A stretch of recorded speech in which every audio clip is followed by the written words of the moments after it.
यशोदनन्दन व्रज जनरञ्जन यशोदनन्दन व्रज जनरञ्जन यमुनातीरवनचारी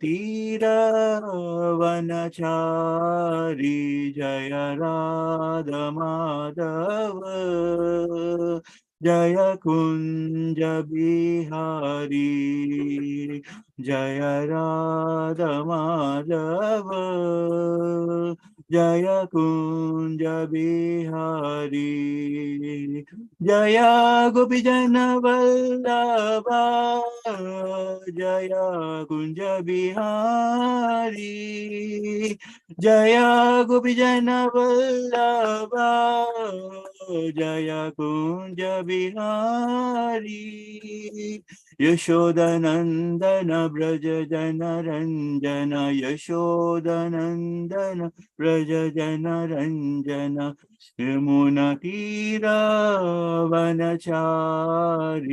यमुनातीरवनचारी जय राधमाधव जय कुञ्ज बिहारी जय राधमाधव जय कुञ्ज बिहारी हरे कृष्णा कृष्ण कृष्ण हरे हरे हरे राम राम राम हरे हरे हरे कृष्ण कृष्ण कृष्ण हरे हरे हरे राम राम राम हरे हरे हरे कृष्ण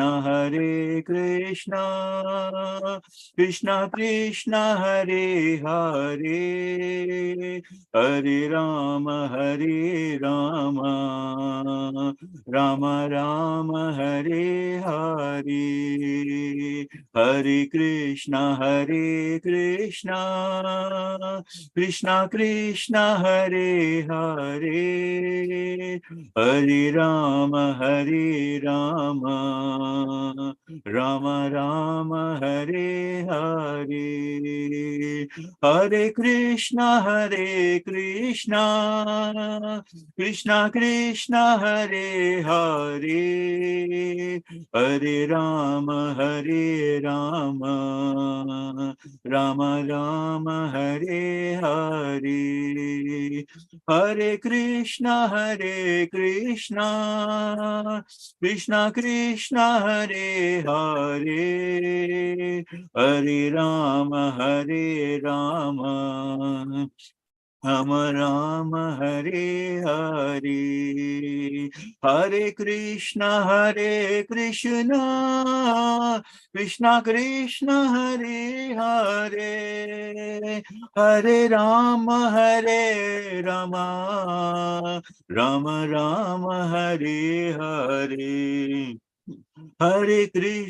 हरे कृष्ण कृष्ण कृष्ण हरे हरे हरे राम राम राम हरे हरे हरे कृष्ण कृष्ण कृष्ण हरे हरे हरे राम राम राम हरे हरे हरे कृष्ण कृष्ण कृष्ण हरे हरे हरे राम राम राम हरे हरे हरे कृष्णा हे कृष्णा कर्ण सिंधु दीन बंधु हरे जगतपति कृष्ण। शिक्षा गोपिका कंठ राधा कंठ नमोस्तुते तप्त कंचना गौरंगी राधे वृंदावनेश्वरी ऋषभानुसुते देवी प्रणमामि हरि प्रिय जय श्री कृष्ण चैतन्य प्रभु नित्यानंद श्री अद्वैत गदाधर श्रीवासदि गौर भक्तवृंद जय श्री कृष्ण चैतन्य प्रभु नित्यानंद श्री अद्वैत गदाधर श्रीवासदि गौर भक्तवृंद Jai Shri Krishna Chaitanya Prabhu Nityananda Sri Advaita Gadadhara Sri Vasudeva Gauravatam. Hare Krishna.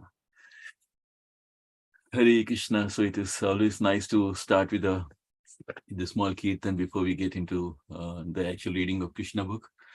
And just to remember the beautiful sloka from Bhagavad Gita, Janma karma cha me divyam evam yo veti takritaha kya pradeham punarjanma naiti mamiti. So Arjuna, that one who always understands the transcendental birth and transcendental divine leelas of Krishna Bhagwan, Krishna's birth, Krishna's divine leelas, one who even understands these leelas, once they leave this material world, will not come back, but directly will go to the Krishna Loka. So reading the Krishna book and in the association of devotees is so purifying and extremely auspicious. So this is very, we are at the mercy of Krishna that we are able to go through the Krishna book together, which is directly taken from Bhagavatam. So with your permission, I will just start into the Krishna book. I will just share, if you can just confirm to me that you can see. Can one of you confirm that you're able to see the screen? Yep, looks good to me. Okay, yeah, thanks, Anil. Okay, so last week we covered chapter number 31, Songs by the Gopis. We can see that the background we already covered, how the Gopis were feeling very proud that they have Krishna with them, and in order to teach them about, not to have the pride, Krishna suddenly disappears to the Gopis. And then last week we covered about the songs by the Gopis. On one hand, they were kind of like lamenting, at the same time they were singing in separation. And we covered about Gopi Geet last week, and I sang that song as well, which is sung by the Gopis in separation of Krishna. This is supposed to be one of the most divine songs, and we covered that last week as well. And so here Gopis, as you can see, like they're crying so much in separation for Krishna, because for them, they are the heart and soul. For them, the heart and soul is completely Krishna, and they have left their families, they have left their loved ones, everyone, just because they wanted to be in the association of Krishna. So these divine pastimes are so inspirational, because they give us a guidance, they give us a benchmark, they give us a way in which we have to follow the mood of devotion, the mood of always thinking about Krishna. And Bhagavan Sri Krishna says in Bhagavad Gita, Manmana Bhava Mad Bhakta Majjaji Mam Namaskuru Mam Ivesasi Yuktvaivam Atmanam Matparayana. Engage your mind always in thinking of me, become my devotee, offer your obeisances to me and worship me, and being completely absorbed in me, surely you will come to me. This is the teachings of Krishna and Bhagavad Gita. And what the Gopis are doing is exactly that. They're always thinking about Krishna. So many times when we recite these slokas from Bhagavad Gita, the question may come up, how do we can always think about Krishna? And here we can see these examples. And that's the reason why this Krishna Katha is so important, because they give us, from the teachings of this Krishna Katha, we can understand like how much, from example of the Gopis, how much they were in love with Krishna, that they were always thinking about Krishna. So for us, because we are so conditioned in this material world, so we cannot always think about Krishna, because we are always covered by the three gunas of Sattva, Rajas, and Tamo guna. So, and sometimes, and as Krishna mentions in Bhagavad Gita, these three modes of nature, the Sattva and Tamo guna and Rajoguna, is inside all of us and outside all of us. And these are constantly competing with each other. So sometimes we do so many nice things, and sometimes we lose our cool, sometimes we get passionate, and sometimes out of ignorance we do so many things. So inside us, we have all these three gunas which are constantly fighting for each other. And the whole idea here is to rise above these three gunas, to rise in the mode of transcendental. And anything that we do, like Prabhupada explains, the transcendental, the chanting that we do, or reading the Krishna Katha, these are all about the three modes of material nature. They're in the mode of Suddha Sattva Guna, or the mode of pure goodness. So Krishna Bhagavan tells Arjuna also, Arjuna, rise above these three modes of goodness and passion and ignorance, rise much above all these things. So you can see the Gopis, they were not at all conditioned like how they were always constantly thinking about Krishna. So as long as we are always in that mood of having the devotion towards Krishna, thinking about Krishna within in our minds, even when you're working or doing things like that. And that itself is in the mode of pure goodness, and that is what Krishna is expecting, that we should always think about Krishna. And Krishna gives us all this instruction for our own good, saying that when you are always thinking about Krishna, you rise about these three modes, and you're always being in the devotional, and then we will have the protection of the devotional. Our Daiva Guna Maya, Krishna Bhagavan mentions in Bhagavad Gita as well. When you are in the devotional service, you are under the protection of the divine nature as well, or Yoga Maya. So here we can see that how the gopis have been singing the songs in separation of Krishna, and they were just mentioning, and during the songs itself, we can make out how beautiful Krishna must be doing. They're just talking about when Krishna was going to, along with the cow herd and, along with the cows, and then coming back, they were just talking about how beautiful Krishna used to look with all the curly hair, with the, and beautiful eyes, and, how beautiful Krishna used to look. So we covered this chapter of song by the gopis. And the next one, this we are coming now to the chapter number 32, which is Krishna returns to the gopis. That's the chapter heading. And this is another beautiful chapter. And as you can see, every chapter of Krishna Katha, there is so much to learn, so much for us to absorb and enjoy the nectar. Like in the previous one, the gopis are showing how much we can love Krishna and how much they've been missing for Krishna. So that can kind of give us and also they have described Krishna, how beautiful Krishna is. So we can take that lesson, saying that, oh, how Krishna must be looking so beautiful. And we can see the deities in the temple, how beautiful they look, that we cannot take our eyes off. In fact, the very first thing when we had to go to the temple, you should see that from the feet, we had to look up to the deities, and then we had to glorify Krishna, how beautiful Radharani is, how beautiful Krishna is.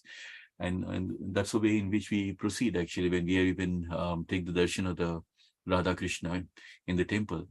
Now, in this chapter, Krishna returns to the gopis. So far, we have covered about how the gopis have been missing Krishna, and they were singing in separation. And now we can see that Krishna is returning to the gopis. So we'll start the chapter with this.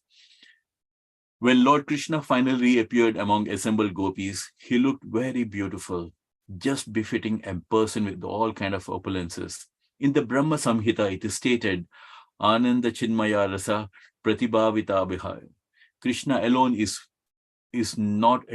Krishna alone is not particularly beautiful, but when his energy, especially his pleasure energy, represented by Radharani, expands, he looks very magnificent. The Mayavada conception of perfection and absolute truth without potency is due to the insufficient knowledge. Actually, outside the exhibition of his different potencies, the absolute truth is not complete. Ananda Chinmaya Rasa means that his body is transcendental form of eternal bliss and knowledge. Krishna is always surrounded by different potencies, and therefore he is perfect and beautiful. We understand from the Brahma Samhita and Skanda Purana that Krishna is always surrounded by many thousands of goddesses of fortune. The gopis are all goddesses of fortune, and Krishna took them hand in hand on the banks of the Yamuna. So we can see that when Krishna comes from the Krishna Loka onto this material world, he comes along with this association of the gopis who have been with him in Goloka Vrindavan. And here you can find that even the gopis here also, they are the goddess of fortune, and they're always in the association of Krishna. And as we read earlier in Krishna Katha, in the earlier chapters, when Krishna descended also, the Vishnu forms and all the forms, they have come along with Krishna also. In fact, some of these divine pastimes of killing all the demonic ones, like, Putana and Bakasura and all this was done by the Vishnu potency of Krishna. So like that, Krishna has so many potencies. It's not just, and the pleasure and the internal pleasure potency is Radharani, represented by Radharani. That's why we call Radha and Krishna as Sachintana Abheda, which means Radha and Krishna one and the same, but at the same time appear in two forms as Krishna and Radha. And the loving pleasure potency of Krishna himself is Radharani. So we have to understand that when Krishna comes, there's a lot of potencies that come along with that. It's just not, and the beauty of this Krishna comes from this internal pleasure potency, which is who's Radharani. So that is the reason why the compassion, the inner compassion, the pleasure-seeking potency of Krishna is Radharani. So that's the reason why Prabhupada says that when we want to pray to Krishna, we should always pray to Radharani first, because Radharani is in the internal energy or the pleasure energy of Krishna, or the internal energy of Krishna, the pleasure seeking, the Ladini Shakti of Krishna is Radharani. And that's the reason why we pray to Krishna, Radharani, the compassion side of Krishna, and when Radharani sees our sincere devotion, and she's the one who tells Krishna, this is your devotee, and you have to just, and when Radharani kind of recommends a devotee to Krishna, Krishna will never say no. So like sometimes we all have our experiences when we are small children. When we want to go to our father, we normally go through our mother. We all normally ask our mother, can I have this? And mother tells the father, saying like, how a son wants a new bike or a new toy and things like that. I still remember we doing that in our childhood days. And I'm sure like many of you would have these experiences when normally fathers are a bit serious, and whenever we want to go to our father, we just normally go to our mother, and mother normally recommends to the father, can you buy this for my son? So that loving compassion in Krishna is Radharani. So that's the reason why it is so nice to approach Radharani and get our blessings. And through Radharani we approach. And Radhastami is coming this Saturday. So we should have this mood of devotion, this mood that when we go and see the deities in the temple, first we pray to Radharani, just give us your blessings, and please help us in Krishna Bhakti, in serving Krishna more and more. So that way in which we can approach, that's the process in which we have to follow, and this is what Prabhupada recommends. And as it's mentioned in Brahma Samhita and Skanda Purana, the Krishna is always surrounded by goddess of fortune, and he's always full of opulences, and he's always surrounded by goddess of fortune. And here we can see that in Vrindavan, we can get a taste of what is happening in Krishna Loka, by all these divine leelas that are unfolding, as we can see from each chapter to chapter. It is said in the Skanda Purana that out of the many thousands of gopis, 16,000 are prominent. Out of 16,000 gopis, 108 are especially prominent. And out of 108 gopis, 8 are still more prominent. And out of 8 gopis, Radharani and Chandravali are even more prominent. And out of these gopis, Radharani is the most prominent. So you can see that the gopis have so much of love for Krishna. And among all these things, this is a beautiful thing for us to understand, that there are 16,000 prominent gopis, and out of them 108, they're prominent. So you can imagine the gopis, we can see from the divine pastimes itself how much they are in love with Krishna, and how much they're always constantly thinking about. And even among them, you can find that there are 108 more. And then again, from 108, you find Radharani. So you can imagine like how much of the loving potency that Radharani was carrying, so much of devotion and so much of love that she had for Krishna. So when Radharani, and that's the reason why the compassion or the loving potency of Krishna is Radharani. So when we go to Krishna, we go to Radharani and just show our love for Krishna by doing something, Radharani will be pleased, and our devotion will be much, much more faster towards Krishna. When Krishna entered the forest on the banks of the river Yamuna, the moonlight dissipated the surrounding darkness.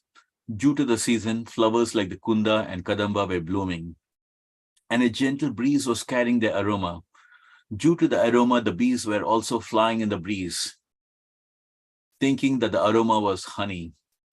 The gopis made a seat for Krishna by leveling their soft sand and placing cloths over it. So we can see here that once Krishna has come back in the presence of the gopis and has entered into the underbanks of the river, and how beautifully the ambience, we can just bring to our mind how beautiful it must have been, that even the moonlight, the beautiful moonlight, because again, we have to understand from Bhagavad Gita that here, even though it's mentioned that the moonlight dissipated the surrounding darkness, the presence of a moon. Prabhupada used to say, instead of having so many stars, just one moon is enough. So similarly, and the splendor of the moon and the splendor of the sun also comes from Krishna. So we can understand the source of everything is Krishna. And just as the moon dissipates the darkness, when we take to Krishna Bhakti, it will dissipate all the darkness and the ignorance that we have in our lives as well. So it is so important. It's such a beautiful analogy. So here we can see that at that time, the kind of environment that was there during that season of Kunda and Kadamba flowers. I'm not sure what are these flowers in today's world, or whether we have any name. I'm not sure if any of you know these names, Kunda and Kadamba, but I think seems to be like they have a beautiful flowers with great aroma. And then we can see even at that time also the bees are flying around at that time. And then the gopis have started showing again the love for Krishna by leveling the soft sand and placing a cloth over that. So, and now we can see this unfolding of the gopis' love for Krishna. The gopis who were gathered there had almost all been followers of the Vedas. Now we can get to know who the gopis were in the previous lives. In their previous births, during Lord Ramachandra's event, there had been Vedic scholars who desired the association of Lord Ramachandra and conjugal love. Ramachandra had given them the benediction that they would be present for the advent of Lord Krishna, and he would fulfill their desires. During Krishna's advent, the Vedic scholars took birth in the shape of the gopis in Vrindavan. As young gopis, they got the association of Krishna in fulfillment of their previous birth's desire.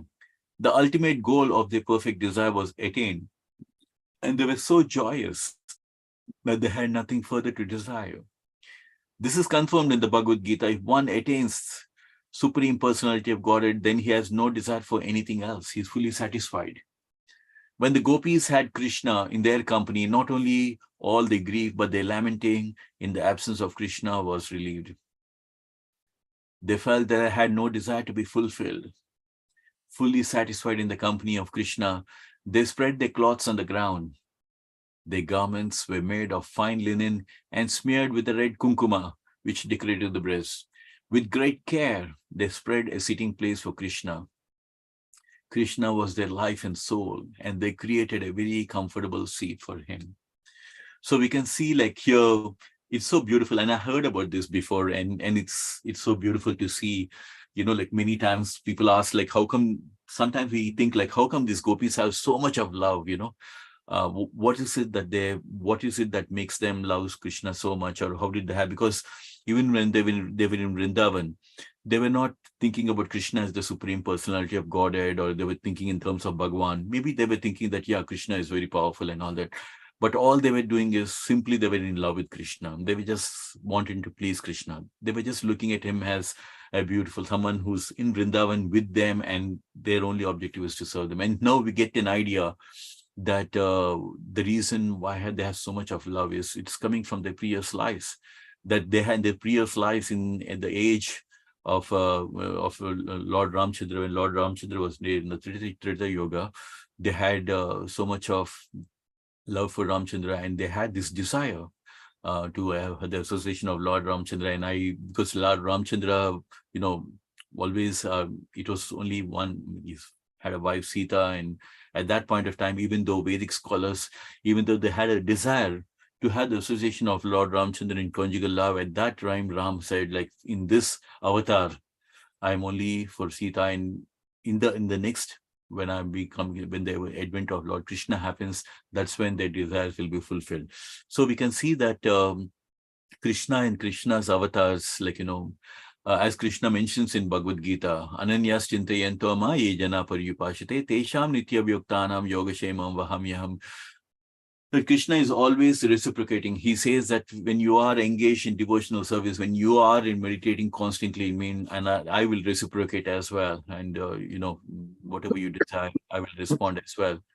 And we can see that Krishna says also, Ye yatamam prapadyante tams tataiva bhajamyaham.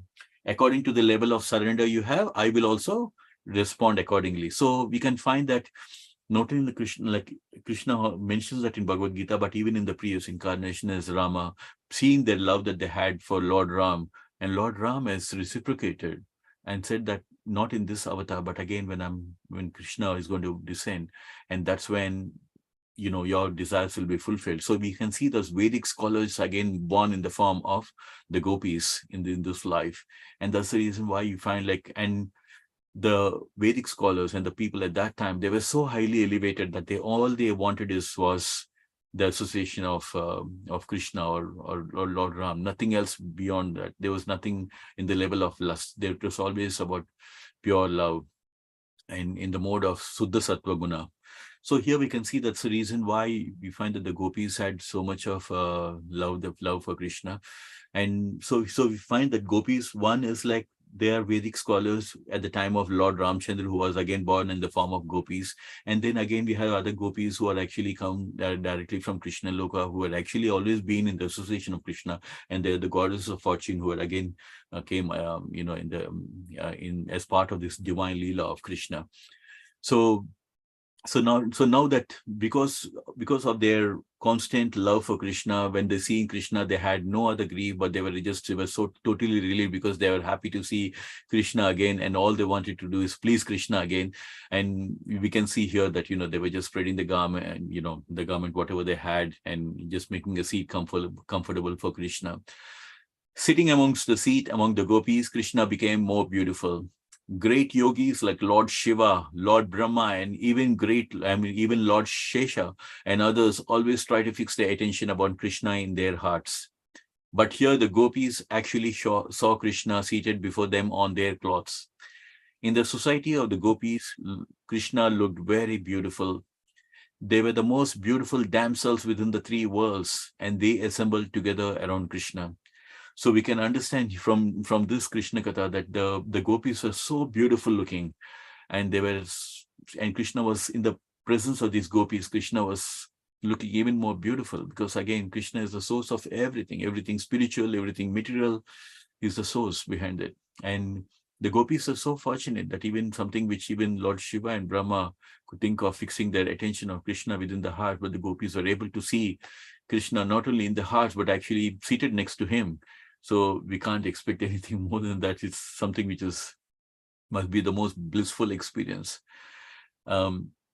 Krishna seated himself besides each of the many gopis, and it may be asked herein how he did this. There is a significant word in this verse, Ishvara. As it's stated in the Bhagavad Gita, Ishvara Sarva Bhutanam. Ishvara means the Supreme Lord as the super soul seated in everyone's heart. Krishna also manifested this potency of expansion as Paramatma in the gathering with the gopis. Krishna was sitting by the side of each gopi, unseen by the other. That means even the other gopis are not able to see that he was sitting next to this gopi. Krishna was so kind to the gopis that instead of sitting in their hearts to be appreciated in Vedic and yogic meditation, he seated himself by their sides. By seating himself outside, he showed special favor to the gopis, who were the selected beauties of all creation. Having gotten their most beloved Lord, the gopis began to please him by moving their eyebrows and smiling, and also by suppressing by their anger. Some of them took his lotus feet in their lap and massaged them. And while smiling, they confidentially expressed the suppressed anger and said, "Dear Krishna, we are ordinary women of Vrindavan, and we do not know how much about the Vedic knowledge, what is right and what is wrong. We therefore put a question to you, and since you are very learned, you can answer it properly. In dealings between lovers, we find that there are three classes of men. One class simply receives. Another class reciprocates favorably, even if the lover is very contrary. And the third class neither acts contrary nor answers favorably in dealings of love. So out of these three classes, which do you prefer and which do you call honest?" See, the gopis have put up a question to Krishna. So the beauty about here in this particular chapter is that we all know that Krishna is sitting in everyone's heart.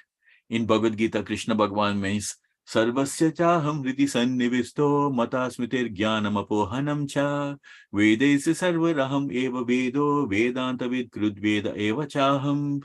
I'm seated in everyone's heart, and from me comes remembrance, knowledge, and forgetfulness. By all the Vedas, I am to be known. Indeed, I am the compiler of the Vedanta, and I'm the knower of the Vedas. So Krishna says, I'm sitting in each and everyone's heart. And I think in Brahma Samhita also it mentioned, Ishvara Parama Krishna Sachitananda Vigraha Anadi Adi Govinda Sarva Karana Karanam. So we can see here, Ishvara Sarva Bhutanam, Hrudesha Tistiti, Arjuna Tistiti. I think there is a sloka in Bhagavad Gita also which mentioned about that he's sitting in each and everyone's heart. And as Paramatma, he's sitting in each and everyone's heart. But here we can see that for the gopis, Krishna is reciprocating. We have to always keep in mind that Krishna is always reciprocating our love. And here, because the gopis are showing so much of love towards Krishna, Krishna is also reciprocating by sitting next to them and to each of the gopis. And the beautiful thing about Krishna is that and in the ancient times, the yogis used to always meditate upon Krishna within their heart, and they used to enjoy this transcendental bliss of always meditating on Krishna within their heart. Why? Because Krishna Bhagavan says in Bhagavad Gita, Yoginam api sarvesam madgatena antaratmana shraddhavan bhajate mam sameyukta tamamataha, where Bhagavan Sri Krishna says the actual definition of yoga. One who's always thinking of Krishna within himself, within his heart, and rendering transcendental loving service to Krishna by always chanting his holy names and keeping his mind fixed on Krishna within his heart. Krishna says he is the most intimately united with me, and that is the highest form of yoga, which is the bhakti yoga. So that is how the yogis used to always enjoy this transcendental bliss of Krishna within their heart in yogic meditation. But here you can see that Krishna is not only giving them that experience. We covered in the earlier chapters also, like some of the gopis who couldn't go to see Krishna, they were meditating on Krishna within their heart. Now here we can see that Krishna is reciprocating so nicely that he's just not sitting in the heart and giving the transcendental bliss, but he's also sitting next to them. And the beauty about this whole thing is that Krishna was sitting with each and every gopi, but the other gopis were thinking that Krishna is only with them. So that's the beauty about this beautiful divine Leela, that he was sitting with each and every gopi, but he was the other gopis were thinking that each and every gopi is thinking that Krishna is only with me. But actually, because they couldn't see Krishna with the other gopis, but Krishna was, he is the Yogeshwara. Yatra, in Bhagavad Gita, he says, Yatra Yogeshwara Krishna, Yatra Pardo Dhanurdaraha, Tatra Shri Vijayabhuti Dhrova Nitirmatir Mama. Wherever there's Krishna, the master of the yogic, all the yogis. So Krishna has such yogic powers. He's the most supreme yogi, that he can do all these things. So he was sitting with each and every gopis, but other gopis couldn't see that he was sitting with them. And here we can see that how the gopis are reciprocating, because on one hand, like as I said, they were just saying, Krishna, you're so cunning, and how could you treat us? We are suffering in lamentation, but still you're going and do that. They were angry on one side, they were lamenting on one side, they still had so much love on one side. So you can see even here also, even though they were just giving all the cloth for Krishna to sit, and again they were just making gestures with the eyebrows and smiling and suppressing their anger, and the beauty about this is, while they're doing this beautiful seva for Krishna, arranging for the cloth for Krishna to sit on that and massaging his lotus feet, and they were asking Krishna this, even though we can see from the earlier paragraph that these are all actually Vedic scholars. Also, some of the gopis are Vedic scholars from Lord Ramchandra's yoga. But here we can see that they are saying that they're very ordinary people and they don't know much about Vedic knowledge. And but they're putting the question about all the different type of men, and they're asking Krishna which ones do you prefer? Which kind of a men are you? Which category do you come in? And which one do you call honest? Because they are different kind of a people. We all, in the material world, we all seen that everybody, had relationships at some point of time. And sometimes one person is interested, the other person is not interested. Sometimes both are interested, then there's a reciprocation. So here the gopis are putting a question to Krishna. What kind of these are the three type of lovers, the three kinds of men. The men who are only receiving the love from the other opposite gender. They're only receiving, and then but they're not reciprocating. They're only receiving, but they're not doing anything from their end. And there's other class of men who are receiving at the same time, they're reciprocating favorably also. Even if the other person is contrary, they're still reciprocating. And there's a third class of men who neither they're contrary, neither they're showing any of these love. They are like totally self-satisfied. And if we just can think about our college life and all that, we would find all kind of combination of people, right? People who have been involved in a relationship, or some people are like, they don't not interested at all. They're interested in food or something else. They're interested in music or food, and they're not interested in any relationship. But sometimes people just we seen in our lives, like, some people, for no reason, we just love the other person, even though we don't have any knowledge about the person. We just get attracted and feel about this person has to be in my life, and things like that. So here we can find that, and material life is nothing but a perverted reflection of the spiritual life. So we can see that this divine leelas that happen, that is actually what happens in the spiritual world. But what we experience in our life during college days and young days, there are all perfected, this all lust, it's not love. We are perverted reflection of the spiritual world. So the gopis are asking, actually, what kind of the three classes of mind, and which one do you prefer, kind of thing. So here the questions that they put up, Krishna is answering them. Krishna said, my dear friends, persons who are simply reciprocate the loving dealings of the other party are just like merchants. They give in loving affairs as much as they get from the other party. Practically, there's no question of love. It is simply self-interested or self-centered business dealings. Even those without a tinge of loving affairs are better than those merchants. So we can see the first class of men, Krishna is dealing with the first set of people, like, they just, somebody is just showing and you're just reciprocating. And sometimes, even when it comes to God or Krishna, we find, like, there are different kind of people who go to see Krishna. And some people who are like, they make a deal with the God also. They make a deal with Krishna also. Okay, Krishna, if you can get me this contract, or if you can just bless me with this house, or if you can just make me get this house or get this car, then I'm going to just break 108 coconuts, or maybe 10 coconuts, or I may give you a donation. So sometimes, if you really look about it, even our dealings with Krishna sometimes are like that. We just always kind of like putting across a deal. Okay, Krishna, if you're going to give me this, then I'm going to reciprocate. I'm going to just break the coconuts. But Krishna is so kind. God is so kind that he knows that, and because he's our father, right? Krishna says in Bhagavad Gita, Pitahamasya jagato mata data pitamaha, where I'm your father, I'm your mother, I'm your, I'm your more suhridam sarvabhutan, I'm your well-wisher, I'm your most dear friend. And because he's our father, our eternal father, even though we are trying to do business dealings with our father, he smilingly, he knows that, okay, he's at least trying to turn towards me and trying to do something for me, So Krishna reciprocates like that. But here Krishna is mentioning about in terms of the dealings, like, sometimes, okay, somebody is interested, even now, sometimes we feel like, okay, I'll do this for this person because he has done for me. So we just kind of reciprocating. Otherwise, I wouldn't have done it, because I'm just doing because you are done for me. In material life, that's how it is. Many times, if you really reflect and introspect, that's how we are sometimes, like, okay, I'm doing this because you done it for me. It's just almost like a deal. So here, they're saying, like, Krishna Bhagavan is saying, there's no question of love in that case, when we're trying to put a logic and trying to put a reason, okay, you do for me, you do this for me, and I'll do that for you. And that's the exchange. And that's how they try to maintain relationship, sometimes between two opposite genders also. But Krishna is saying, like, that is not, there's no question of love at all in this case, because it's like a give and take kind of thing. It's a self-interested or a self-centered business dealing.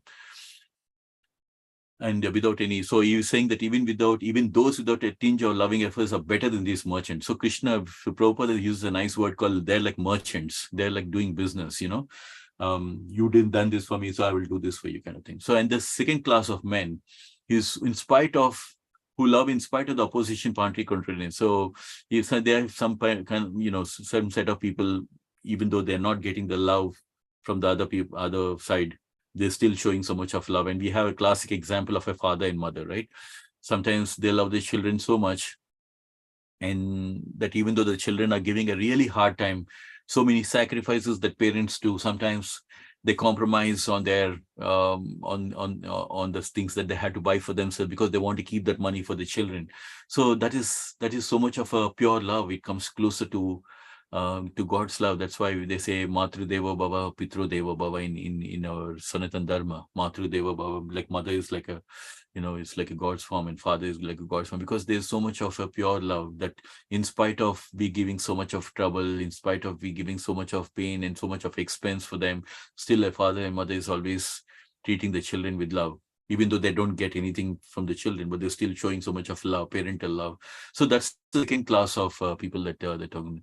And the third class is they neither reciprocate nor neglect. So if somebody is showing love, they don't show back. At the same time, they just don't neglect also. They're just very balanced, and they're not neither doing status quo kind of thing. But again, these set of people who neither reciprocate or neglect, they're again of two kinds. One is like people who are self-satisfied. There's some people who are not interested in showing love towards other person. They're very happy with their own life. Okay, I'm happy with this. I have my food. I have my music. I have my things. I don't need another person. And I feel like sometimes in today's material world, after these smartphones have come in, lives have become like that, isn't it?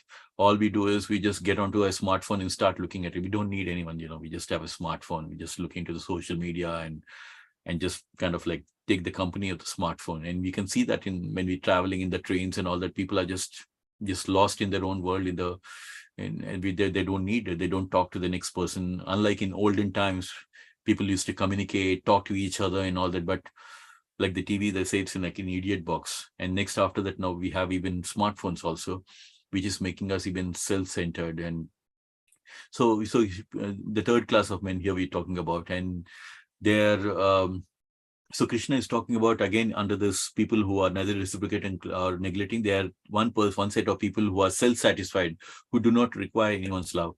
They are called Atmarama, which means that they're absorbed in the thoughts of the Supreme Personality of Godhead. And so they do not care whether one loves them or not.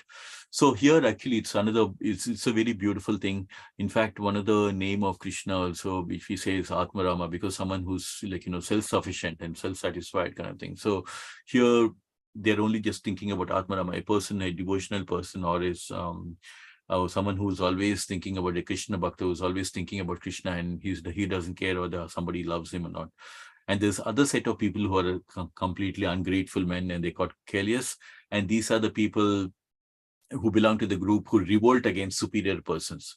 And the best thing is like, sometimes these days, especially in these material days, we find some of the children also, they are come under this category, that in spite of receiving all kind of love from the parents, they still do not reciprocate. They don't, the very careless kind of thing.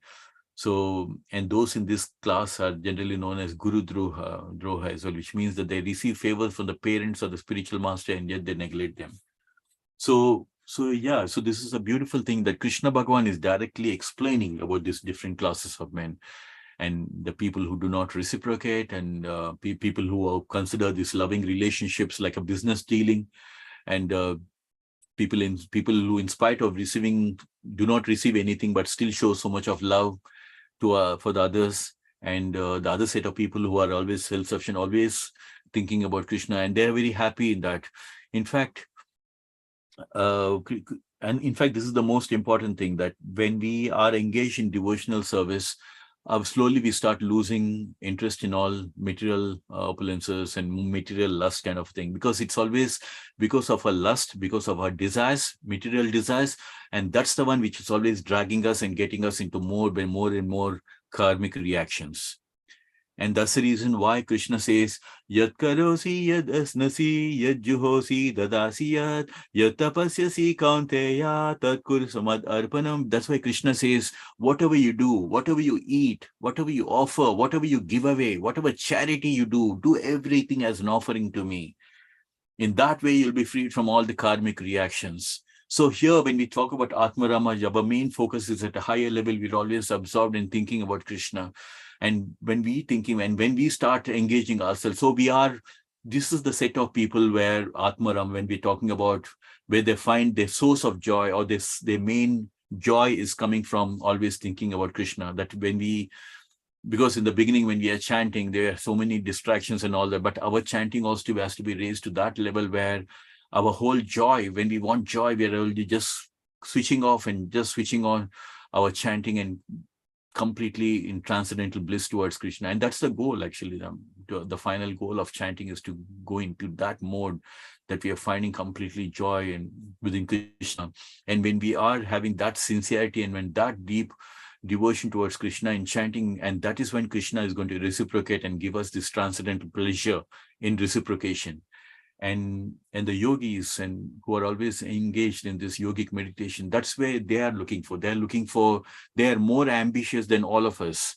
They're not looking for some ordinary joy in the material world. They are looking for the highest pleasure, which is the pleasure that they can get by Krishna responding within their heart when they're constantly chanting. So here, this is giving us a very good idea that where Krishna is telling about the third set of people who are neither reciprocating nor, nor neglecting. And these are the people again classified under Atmarama. We're always thinking about a higher purpose of loving Krishna rather than anything else. And the other set of people are like the children. Sometimes they receive everything, but they're still ungrateful. But again, if you take that from our loving parents, when in today's world, I know about friends who have actually they neglected their parents so much that the parents are now staying in an old age care center, because the sons are not able to bring their mother and to stay with them because, wife doesn't like or somebody doesn't like. So there's no other option, but they keep the mother in a old age home. And it's just so painful, actually, because coming from Sanatana Dharma, that's not the way we have been brought up actually in India. But so many of these kind of things are happening where the children are, instead of actually taking care of their parents, they're just putting them in old age homes and things like that. And Krishna says that certain class of people where we are not reciprocating the love that's shown by the parents, it's like a guru droha, because, like our actual gurus are like your parents. Mother is the first teacher. And when we are not reciprocating by taking care of them in the old age, it's almost like a guru droha, and the same thing when it comes to Krishna. Krishna is called as a Chaitya Guru, the Guru who's sitting inside our heart. He's the one who is giving us this knowledge. Sarvasya chaham hridi sannivisto matasmitir jnanam apohanam cha. Our knowledge, our forgetfulness, our remembrance, everything is coming from Krishna. But what are we doing in reciprocation? How grateful are we for Krishna? Aham Vaishunarubhuta Praninam Deham Ashrita Pranapana Samayukta Pachamyanam Chaturvidam. Krishna Bhagavan says, I'm seated in everyone's life. Because of me, you're able to digest the 4 kind of food. Krishna Bhagavan says in Bhagavad Gita. Imagine if you're not able to digest our food, what will happen to us? Just imagine a fruit that you drop in a dustbin, or if you leave it out there, it will be after some time, it will start rotting and it will start making smell. You take anything, vegetable or anything like that. And imagine so much of food that we eat. Imagine if it's just left like that without getting digested, it would rot. And it would just be such a painful thing. And imagine so many people suffer from health condition because it's happened. But everything is happening so seamlessly, our digestion and everything. Why? Because Krishna is there sitting inside our heart. And because of the presence of Krishna, we're able to even digest the food. And Krishna says that in Bhagavad Gita. And that is the reason why we have to get this knowledge from Krishna, because when we get this knowledge from Bhagavad Gita, our attitude will turn into gratitude. It's so important for us to understand. So here if we understand from our parents who do so much for us, we don't reciprocate. And what about Krishna? He's our eternal Father. Life after life, he's sitting with us in our heart, looking for us to turn ourselves towards him and how much we are looking at him. So very nicely, Krishna is giving us this message, the classification of all the different kind of people. Whether we want to be in the class of Atmaroma, always thinking about Krishna, whether we want to be in that situation where not only that parents are giving us, but we are also reciprocating like that. So Krishna indirectly answers the question of the gopis, even those questions which implied that Krishna did not properly reciprocate their dealings. In answer, Krishna said that he, as the supreme personality of Godhead, is self-satisfied. He does not require anyone's love, but at the same time, he said that he is not ungrateful as well. So, as I said, Krishna is Atmarama, like he's very self-sufficient, self-satisfied. The goddesses of fortune are serving him, but at the same time, he's so self-satisfied. He's not looking at anything. But when Krishna comes into this material world, he's doing everything that he has to do as part of his duty. And Krishna says in Bhagavad Gita also, he's totally detached from everything that's happening in the material world. He's just doing it as a matter of duty. And here, so Krishna is saying that, as he's very self-satisfied. At the same time, even though he's self-satisfied, because of the love that the gopis are showing, because of the love that we show towards Krishna, Krishna says he's not ungrateful, he's always reciprocating. Samoham sarva bhuteshu name dveshi stina priya. Ye bhajanti tu mam bhaktya mayi te teshu chapyaham. Where Krishna says, I don't envy anyone nor am I partial to anyone. I'm equal to everyone. Whether you're an atheist or a devotee or non-devotee, I'm equal to everyone because he's our eternal father. But Krishna goes on to say that, but even though he's same to everyone, but one who renders service to him in devotion, Krishna says, for such kind of a devotees, I am a friend to him and he is a friend to me. So Krishna is not grateful. He's saying just how beautiful is it that the Supreme Personality of Godhead, who is glorified in the Vedas, who because of his will, the entire cosmic universe is manifested and annihilated. Such Supreme Bhagavan, he's saying that when we turn towards devotion to him, he considers us as a friend to him and he's a friend to us. How beautiful is that? So this is what we have to understand about Krishna, the Supreme Personality of Godhead, that he's always self-sufficient.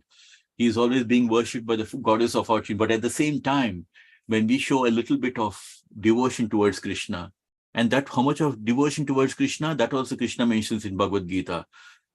Patram pushpam palam toyam yomi bhakta prayachati tadaham bhakti upahiritam asnami prayatatmana. If one offers me with love and devotion a leaf, a tulsi leaf, a flower, a fruit, or water, I will happily accept it. So if you don't have coconut water, just give ordinary water. We don't need to make extravagant decorations, just a flower, because all that Krishna wants to see is how the beauty of your heart. In fact, Krishna goes to steal the butter in all this because he's actually stealing the loving devotion.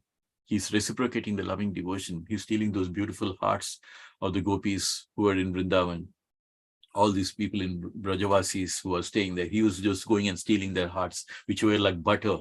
That was the actually whole definition of, because otherwise Krishna was very rich. He had 900,000 cows. There's no reason for him to go into a neighbor's house to steal the butter. But he was actually stealing those beautiful butter-like hearts of the gopis and the people around them. So that is how he is always constantly reciprocating the love that they are shown towards for the gopis as well.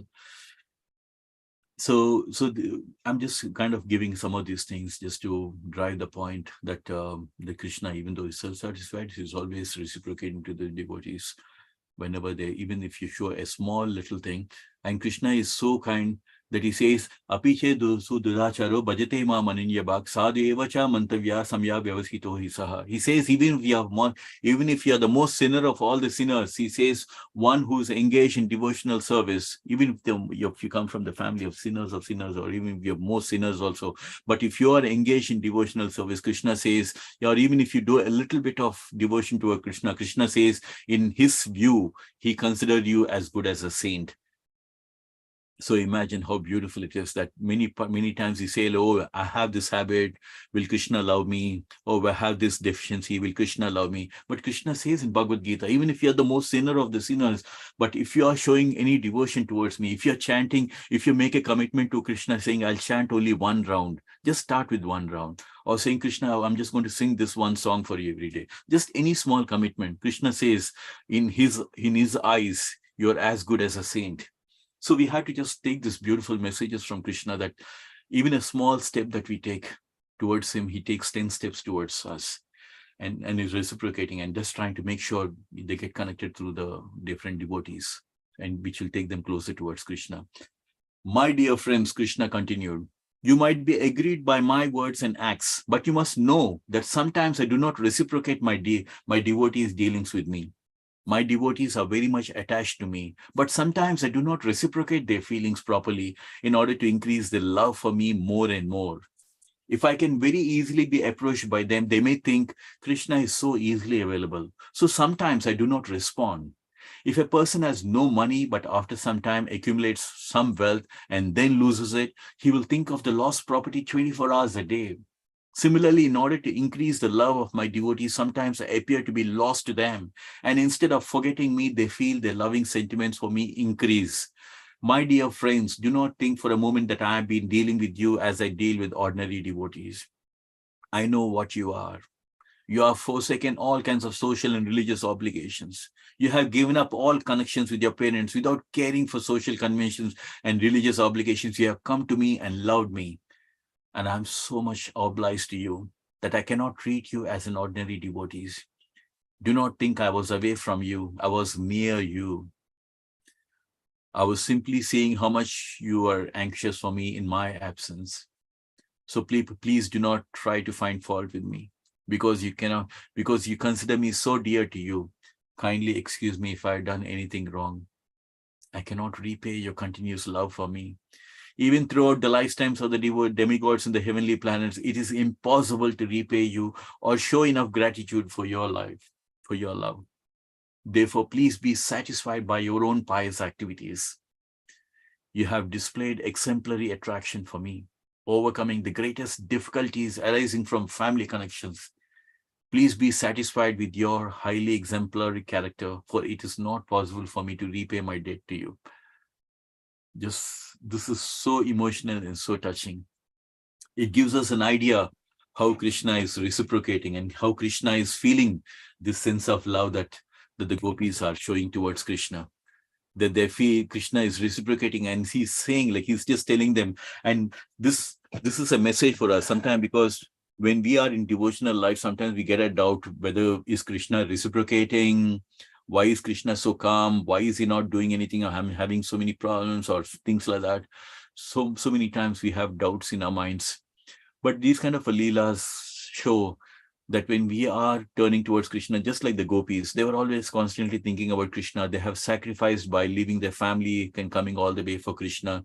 And here Krishna is reciprocating to them and telling that, please don't be aggrieved by my work. Even though Krishna is saying that I'm self-sufficient, but at the same time, he's telling the gopis, I'm not ungrateful.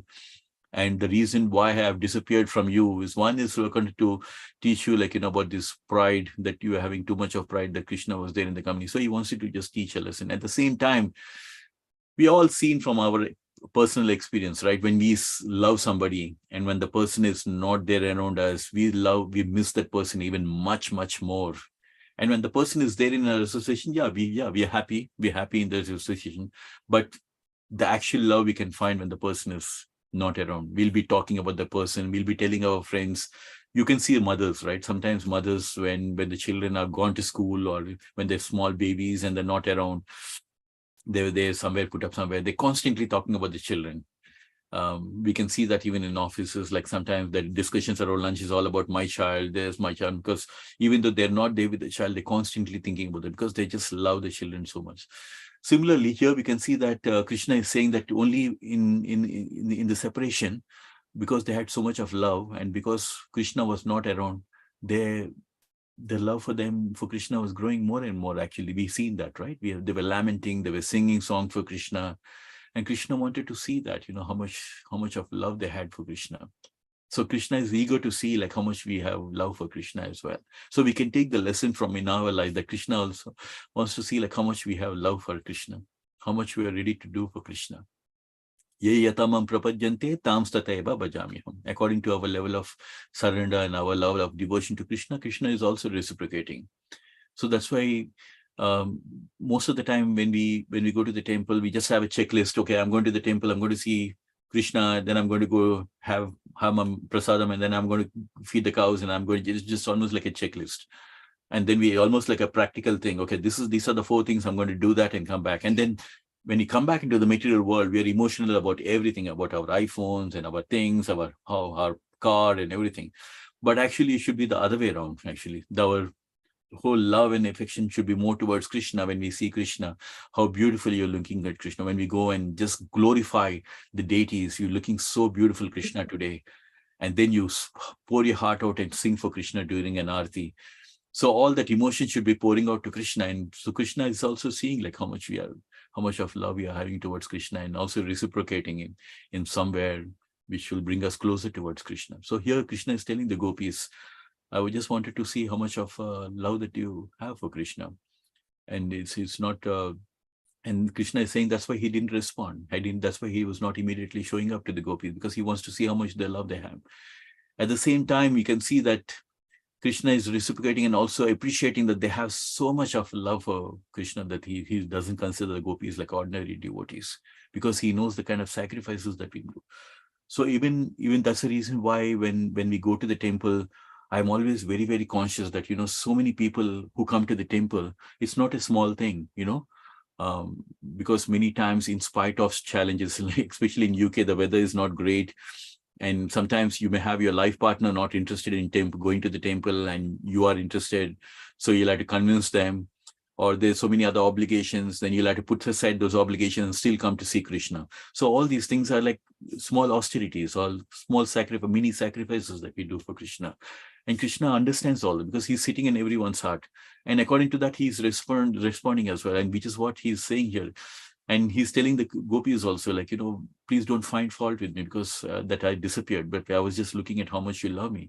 At the same time, Krishna is saying, like, so much of love you showed with me, it is very impossible for me to reciprocate this love that you have for me, because it is just so much overwhelming that even Krishna feels that. Yeah, and he's saying, like, be satisfied with this. One is the lessons learned is, one, in separation, we should find more love towards Krishna. And second thing is, we find the joy in that separation for Krishna, and find the joy in that devotional service to Krishna. Find the joy in that. And what Krishna is telling the gopis also, you should be very satisfied with your exemplary character, and you should be very happy with the kind of pious activities that you're doing for Krishna. So find joy in that, find joy in the process. Not that we're going to get something or we aim for something, but just finding the journey of devotional service, the journey, the joy of singing for Krishna. Find joy in that itself. Be like an Atma Rama, being very self-sufficient and finding more joy in the love for Krishna rather than finding pleasure in all the material things. So it's a beautiful message from Krishna, reciprocating and telling them how much that he owes the gopis for the love that they had for Krishna.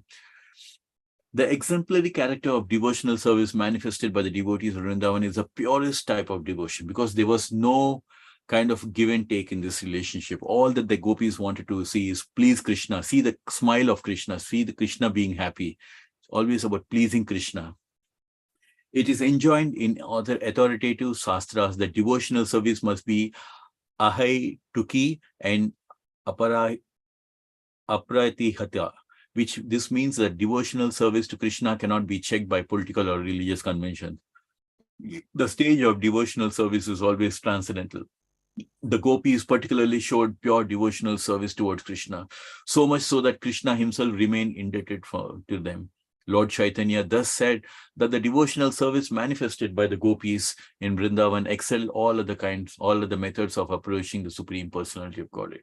So Chaitanya Mahaprabhu, who is none other than Krishna Bhagavan himself, has mentioned that this love that the gopis showed is like excel all other methods of love towards Krishna. And in the Shastras also it is mentioned that bhakti life or devotional life towards Krishna must be ahaituki and aprahita, which means that it should not have any kind of a political or conventions or anything. It should be pure love without having any expectation, but doing everything to please Krishna. And it's completely, this kind of a love towards Krishna is completely transcendental. It cannot be checked. It's not something which is like a give and take. But again, Krishna, being an eternal father, understands that all of us, we have different backgrounds, we have a different lives in our previous lives. And that's the reason some people are instantly, they fall in love with Krishna at a very young age. Sometimes people slowly develop a love towards Krishna after meeting devotees. Some people towards their old age, they meet some devotees and then they start falling in love with Krishna. So all of us, we are in a different space, but we don't need to be feel bad, like, somebody is gone faster, or maybe I have not have enough of love, because everybody has their own journey towards Krishna, and Krishna is reciprocating accordingly. But these divine leelas kind of give us an idea about how beautiful Krishna is also responding to his gopis, the feelings of the gopis had with Krishna, and how Krishna is also responding. So slowly we'll go up the yoga ladder, because in the beginning, all of us, we are in the material world, right? Krishna says that as soon as we enter into the material world, we are covered by these three modes of material nature. So we can't get away overnight and become saints. but at the same time, it's like a yoga ladder.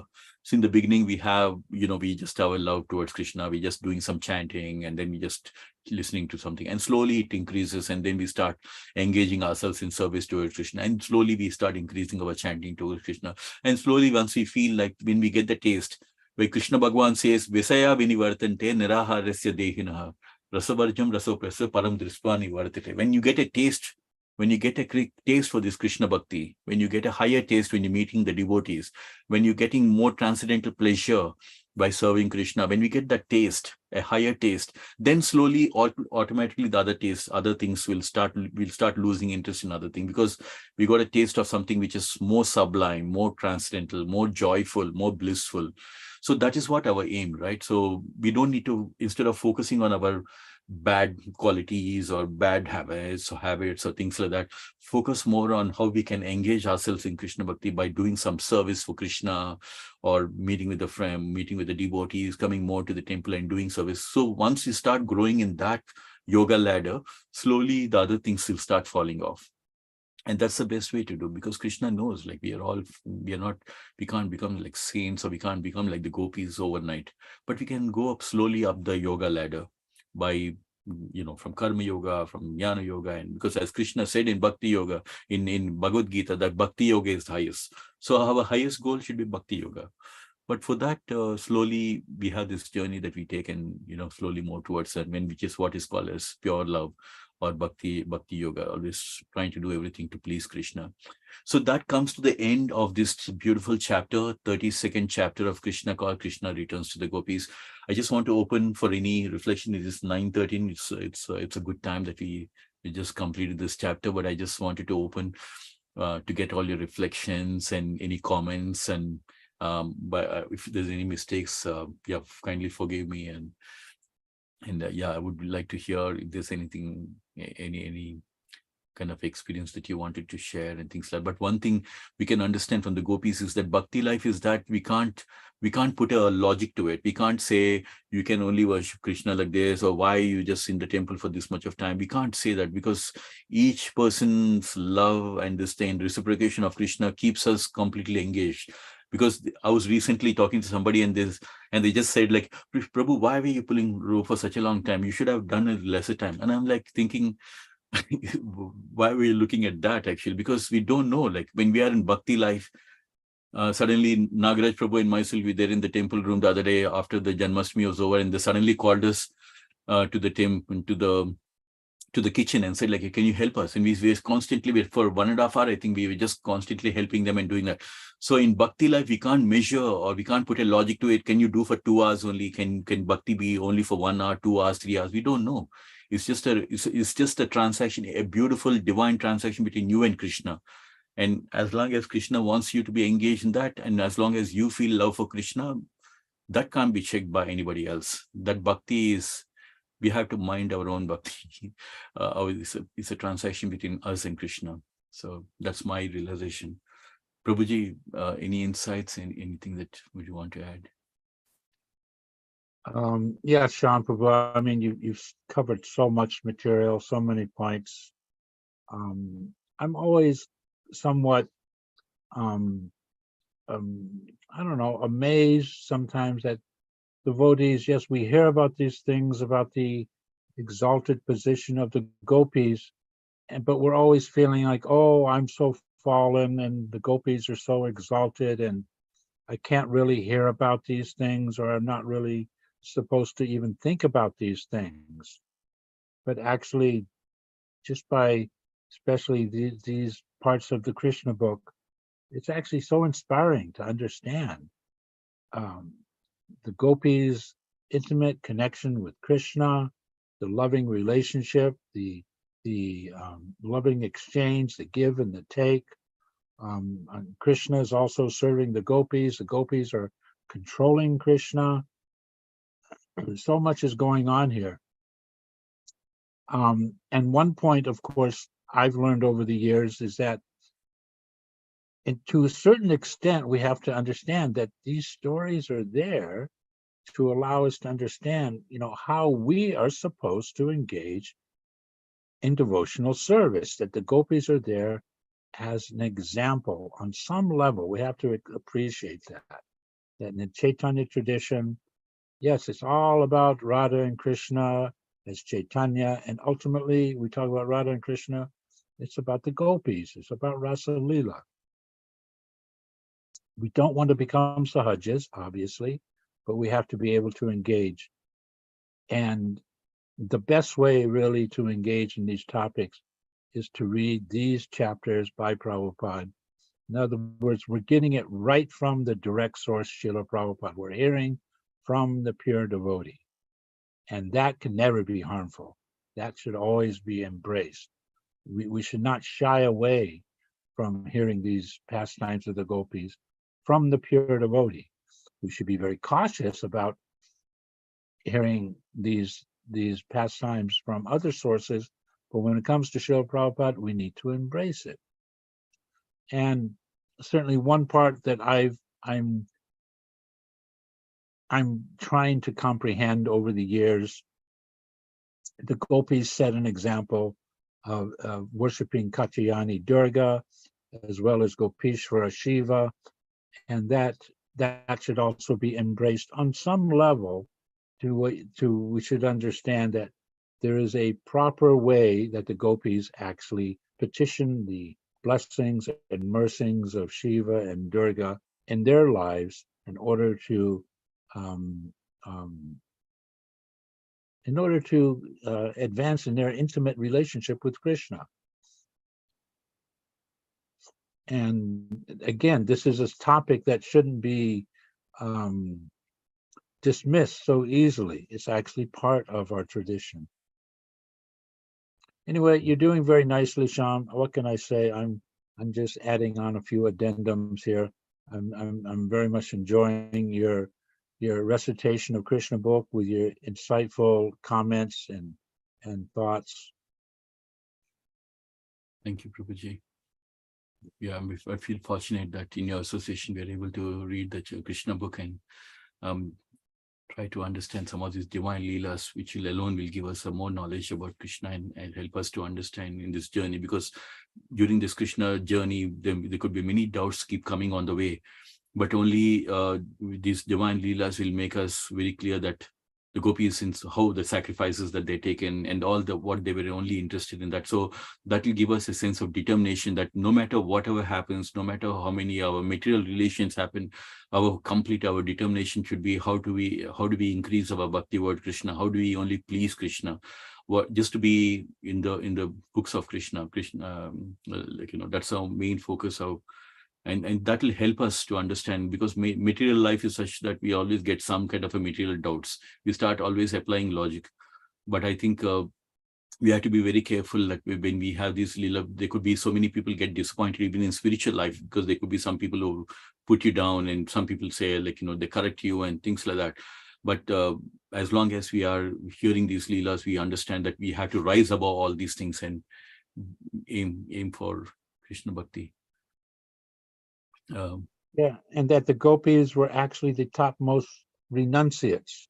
Sometimes people easily misunderstand the gopis. Oh, Krishna's having a sensual relationship with these ladies. But actually the gopis were the topmost renunciates. They did so much austerity. Yes. And tolerated so much. So at so many levels are giving us the real example of how to develop our Krishna bhakti.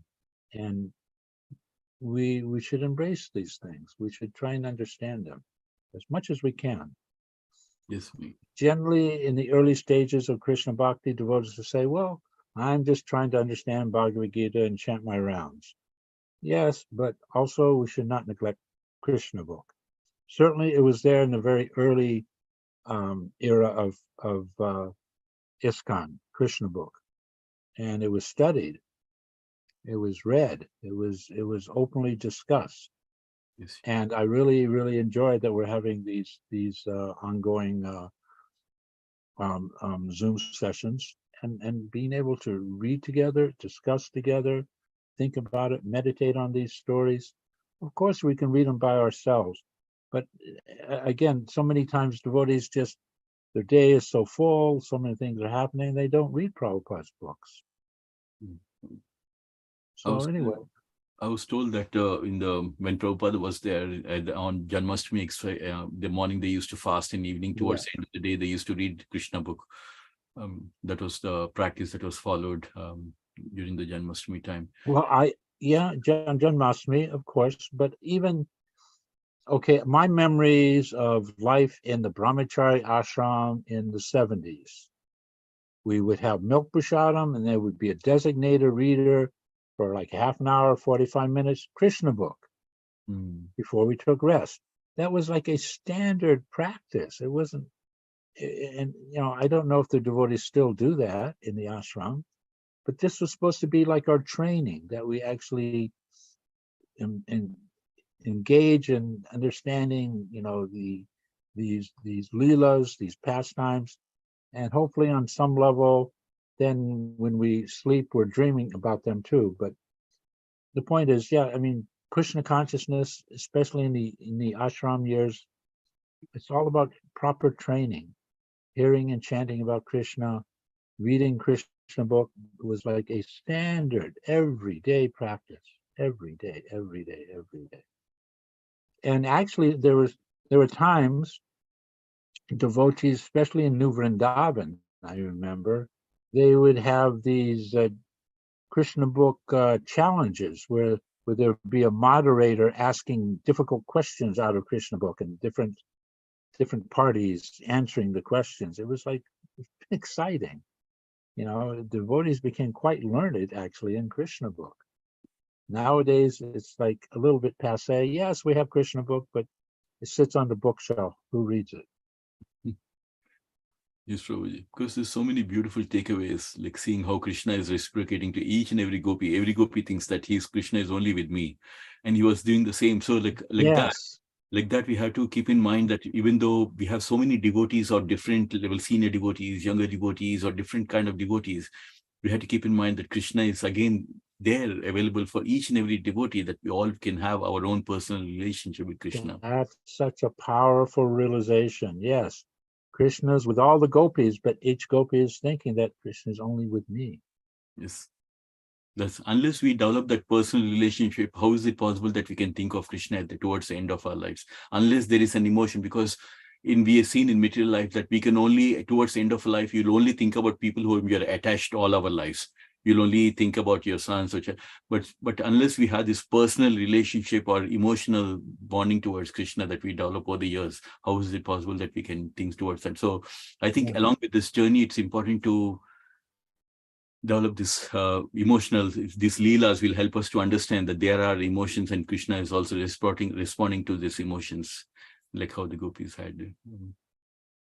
And there's so much even more literature as we're getting now from Shivaram Swami, his translations of Raghunath Das Goswami's writings. It's all about Radha and Krishna. It's all about supplementary literatures of the Bhagavatam themes. So ultimately, this is supposed to be our meditation. Yes, we can say, oh, I'm very fallen, I'm very, not very Krishna conscious. This is all very above my pay grade, so to speak. But it doesn't mean we can't hear and chant about it, especially when it comes to these, Krishna book, because we're getting it straight from Prabhupada. Without a doubt, what Prabhupada is saying is helpful for us in our Krishna bhakti. Absolutely, Prabhuji. Thank you so much, Prabhuji. Nagaraj Prabhu, Sanchit Mataji, Amaga Prabhu, anything you want to add, please? Yeah, one point that I flashed is that now whenever Krishna Lord promises, right, even after lakhs of years, right, Treta Yuga and Dwapar Yuga, right, more than 1 lakh years, so he still keeps his promise what he's given to devotees. Yeah, so that is, that's a beautiful realization that he never forgets. Yeah. Because he tells Arjuna also many lifetimes, you don't remember, but I remember all of them. So I think that's a very nice point, Nagaraj Prabhu, that how Lord reciprocates. And yes. It was very nice session, Prabhu. Thank you, Nagaraj Prabhu. It's always, I feel very joyful whenever we have our devotees together, and that's what is making me speak, actually. It's all your association. Amaga Prabhu, Sanchit Mataji, anyone, Himal Prabhu, Anil Prabhu. Hare Krishna, Prabhuji, so beautiful pastime. And also this coming Saturday, we are having Radha Katha. So it is a pastime from Brahma Vaivata Purana. So we are going to read from the recitations and the translations. It is in Telugu language, but we are going to recite Sanskrit, and then just I'm going to give those brief English translations and Saturday evening Sangha. So if devotees are interested, so kindly join. So here it is mostly like a katha kind of thing. So instead of philosophy, but so it would also add some of the gaps between in the Srimad Bhagavatam, how Radharani and Krishna and those, and how we can approach Radharani.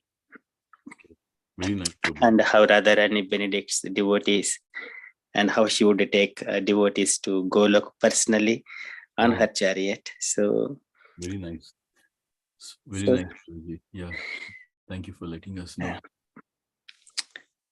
Yeah, thank you, Prabhuji. And yeah, Moga Prabhu, we always look forward to your comments as well, because you have so much of transcendental knowledge from Bhagavatam. So always nice to hear from you as well.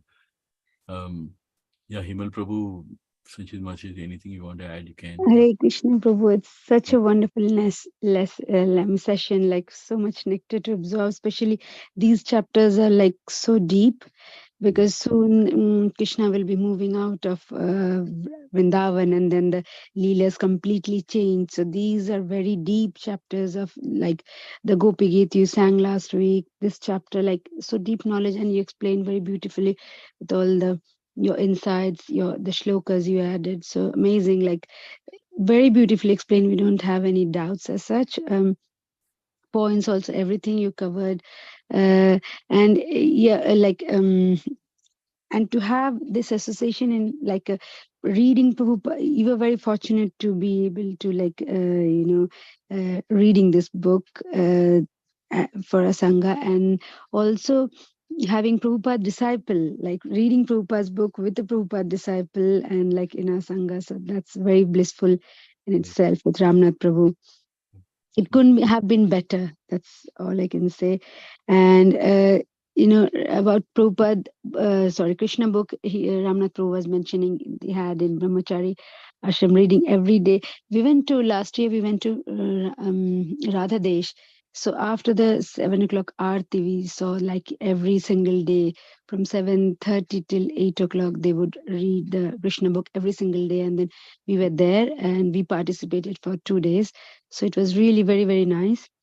Oh, wonderful. And no matter whichever chapter you start, it's very glorious to always listen. I mean, that helps in our chanting as well, because one of the lectures I was listening, like how you can make your chanting more pure. It's like really hearing Krishna Katha. The more and more here with Krishna Katha, we, as you mentioned, develop that personal relationship with the Lord, and then just becoming a mundane thing of chanting, it becomes more intimate. Yeah. Absolutely. That's a very important thing that you mentioned, Sanchit. Developing that intimate relation rather than a mundane, because sometimes we may get carried forward and make it become mechanical. Only when we dive into the emotional side of it, then that's when you read these leelas. Only then that can give us this kind of a transcendental pleasure while we are chanting. Also, now we know that these beautiful divine pastimes will come to our mind when we are chanting. And Prabhupada used to say that that's how it should be, like when we utter the word of chanting of Krishna, it should bring to our mind these leelas of Krishna, so which will make us chanting even more pure. So yeah, definitely. Thank you so much for that. Hare Krishna. Hare Krishna. Prabhuji, so we just come to the end of this chapter. It's 9:30, so we'll just start with the next week only. I want to mention something else just very briefly. Yes, Prabhuji. Speaking of Prabhupada disciples, Dinabandhu is in town. I know he's going to be speaking at the Soho Temple on Radhastami. I don't know what his schedule is for speaking at the manor, but we should take advantage of Dinabandhu's association. Yes. He's basically a Vrajavasi. Yes. He's very, very advanced in his understanding of Vrindavan. And yeah, he's come. I'm not sure what his itinerary is, but please take advantage of his association. Yes, Prabhuji. Yeah, I remember watching one beautiful video of Dinabandhu Prabhuji, and he was literally showing during Damodar month, he was showing the place where Lord Krishna was tied to that, to that small this thing where with Mother Yashoda ties him to that, to the drum thing. Yeah, it was so beautiful, and he was showing actually this is the one which was tied to which was tied for Krishna, and it was such a realistic kind of thing. It was like a live thing which he was just showing. It was beautiful actually, and we will look forward to that, Prabhuji. Somebody did ask me about this, but we will see like what's the schedule and if he's there in Prabhuji. Yeah, I'll share the schedule in the group, Prabhu. So it's, I think tomorrow it's morning, but in the manor he's having his morning class, and then also on Radha Ashtami he's giving lecture at 8:50 at manor, and then in the evening he's doing 6:15 in Soho temple. Oh, okay. Morning 8:15. Morning you're going to be in manner. Tomorrow it's like 7:30, the normal morning Radha. class at manor, and then on the Radha. Radha Ashtami itself, 8:50 Saturday. Saturday, And okay. then at Soho, it's 6:15. Okay, wonderful. Thank you so much, Sanchilji. Yeah, it's really nice to know. Oh, yeah, we'll definitely. I'm going to be on Saturday in manner, so hopefully I'll try to make it in the time. Ramnath Prabhuji, thank you so much. Always we feel so blessed having your association, Prabhuji. And with your permission, we will end for today's session, and then we will again. Okay, Hare Krishna. Happy Hare Thank you Krishna. very much, everyone. I'm Happy the one that's feeling Let's all blessed. say 3 loud Hari Bols to Sham Prabhu, like for his wonderful service. Jai, Hari Bol. Hari Hari Bol, Bol. Hari Bol. Haribo. Jai Sham Prabhu, Hari Bol. Thank you, Prabhuji. Hare Krishna, everyone. Hare Krishna. Vanchakalpatarubhyo Kripasindhubhyo Vacha Patitanam Pavanebhyo Pavanebhyo, Vaishnavibhyo Vaishnavibhyo Namo Namah. Namo Ki Jai, Shri Prabhupada Ki Ki Jai. Jai.